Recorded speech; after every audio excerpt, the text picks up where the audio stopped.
Hello दोस्तों, कैसे हो? उम्मीद है अच्छे हो गए। तैयारी भी आपकी बहुत अच्छी चल रही होगी। और आज मैं आप लोगों के लिए यूपी लेखपाल में तैयारी कैसे करें विदाउट कोचिंग, किसी एजुकेशन माफिया के चक्कर में मत पड़ जाना। और यहाँ से कई लोग होते हैं, लेकिन मैं फिर भी दो तीन लोगों के नाम बता रहा हूँ। आप अपनी सेल्फ स्टडी कैसे करें इसके बारे में भी समझ सकते हैं। इसके बारे में बात करूँगा पहले, और बाकी सब चीज़ों के बारे में बाद में बात करूँगा। पहले तैयारी कैसे करें वो मैं आपको बताऊँ। दिन में कम से कम एक मॉक लगाएं 1 वीक तक, ठीक है मेरे भाइयों। फिर जैसे ही ये वीक ख़त्म हो जाए, सेकेंड वीक आया आपका, आप निश्चित तौर पर दिन में 2 मॉक लगाना स्टार्ट कर दीजिए। और जैसे ही ये सेकेंड थर्ड वीक आए, आप कम से कम दिन में 3 मॉक लगाइए। समझ लीजिए, ये आपका रेशियो इतना ज़्यादा बढ़ जाएगा कि आपको पता भी नहीं चलेगा। ये आपके हो जाएंगे 14, ये हो जाएंगे 7 और ये हो जाएंगे आपके 21। अब आप इसी से अंदाज़ा लगा लीजिए कि आपके कितने मॉक अच्छे खासे हो चुके हैं। आप समझ रहे होंगे मैं क्या कह रहा हूँ। यही बात मैं आप लोगों के लिए बार बार बता रहा हूँ कि देखो, तैयारी करने के कई अच्छे तरीके होते हैं, बस समझने की बात है कि हम उसको समझे कैसे। देखो, ये 35 7 42 हो गए आपके। 42 मॉक काफ़ी होते हैं। फिर आपके पास अभी भी से लगाना स्टार्ट करते हैं, निश्चित तौर पे कह रहा हूँ 50 मॉक होंगे और कम से कम 5000 क्वेश्चन तैयार हो जाएंगे। 5000 प्रश्न आपके तैयार हो जाएंगे। यही प्लानिंग आपको सफल बना सकती है। कम से कम 85 नंबर आपको दिला सकती है। 85 90 नंबर आपको दिला सकते हैं। इससे कम में आप उम्मीद ना करें।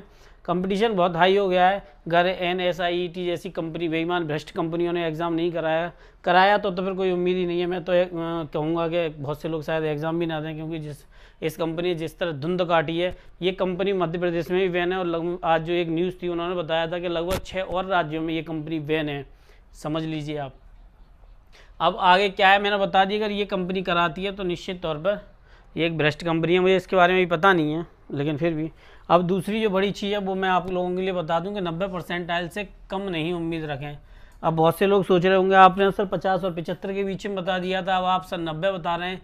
बहुत से लोग जो वीडियो नहीं देखेंगे वो यही नहीं समझ पाएंगे कि आखिर इस वीडियो में क्या मैटर था। अब इसमें क्या है, 50 और 75 के बीच में, वो मैं आपको बता रहा हूँ।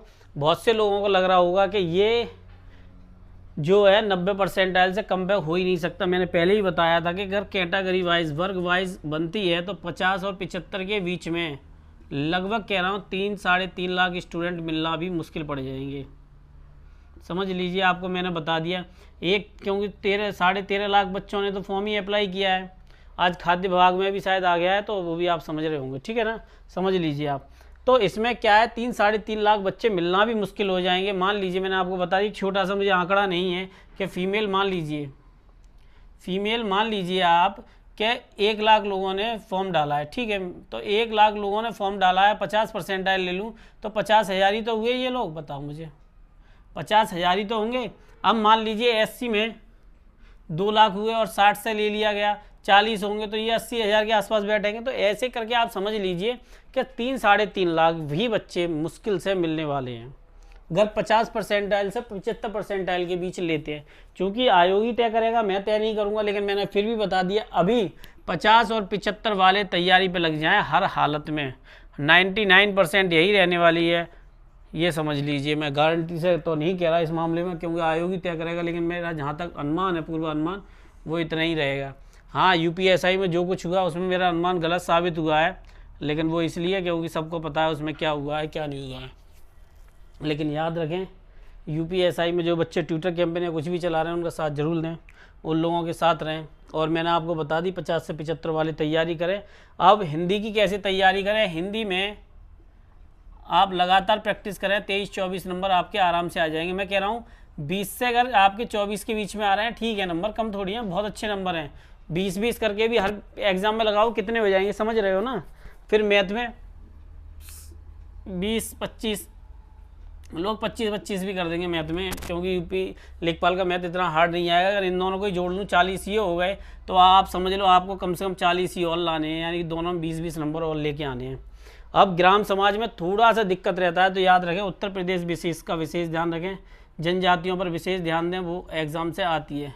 करेंट अफेयर के लिए मैंने 3-4 बुकें मंगाई हैं, उसके बारे में आप लोगों के लिए इन्फॉर्म करूँगा, और बाकी जिससे कि आपको सभी को फ़ायदा हो सके। और मैं मिलता हूँ आप लोगों से। अगर चैनल पर नए हैं तो चैनल को जरूर सब्सक्राइब करें, बेल आइकन दबाएं, इससे सभी नोटिफिकेशन आपको मिलते रहे। नमस्कार, धन्यवाद।